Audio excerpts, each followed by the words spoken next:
Jude 9 fait référence à un événement qui n'est mentionné nulle part ailleurs dans les Écritures.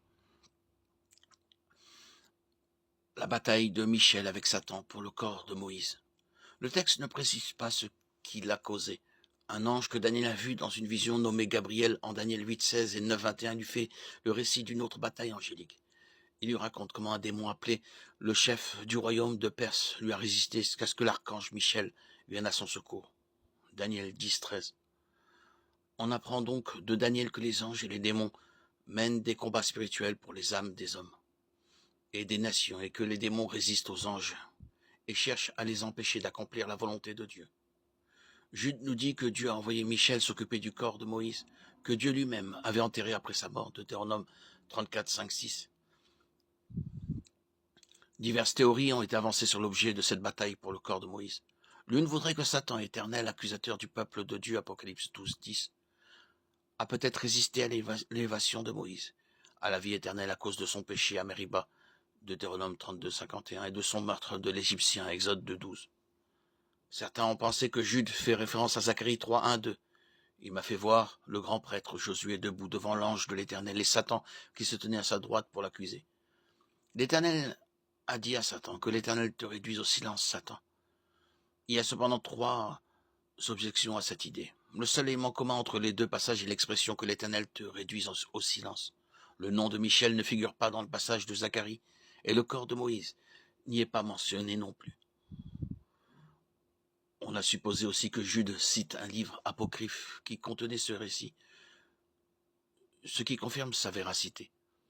Origène, 185-254, un érudit et théologien chrétien antique, mentionne le livre de l'Assomption de Moïse, qui existait encore à son époque, comme contenant ce récit de la bataille entre Michel et le diable pour le corps de Moïse.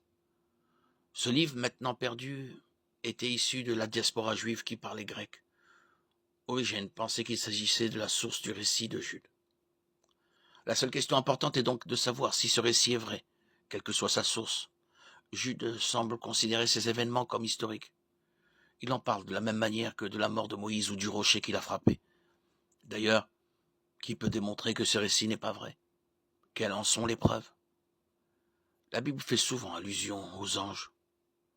Nous savons que l'archange Michel existe réellement. Le diable est souvent mentionné. Les anges bons et mauvais interagissent avec la terre. Étant donné que l'objet de cette bataille pour le corps de Moïse est totalement inconnu, toute spéculation à ce sujet est inutile. Nous ne savons pas s'il s'agit d'une dispute pour la possession du corps, son enterrement ou autre chose. Nous savons cependant deux choses. D'abord, les Écritures sont inhérentes. L'inhérence des Écritures est un des piliers de la foi chrétienne. En tant que chrétien, notre but est d'aborder les Écritures avec respect, le cœur en prière. Et quand nous trouvons quelque chose que nous ne comprenons pas, de prier plus, étudier plus. Puis, si nous ne comprenons toujours pas, de reconnaître humblement nos limites face à la parole parfaite de Dieu. Ensuite, Jude chapitre 9 est l'illustration suprême de la manière dont les chrétiens doivent faire face à Satan et à ses démons. L'exemple de Michel, qui refuse de prononcer une parole insultante contre Satan, doit nous servir de leçon. Nous ne devons pas les confronter, mais plutôt demander à la puissance du Seigneur d'intervenir contre eux. Si un être aussi puissant que Michel s'en est remis au Seigneur, qui sommes-nous pour tenter de reprendre, chasser ou commander les démons?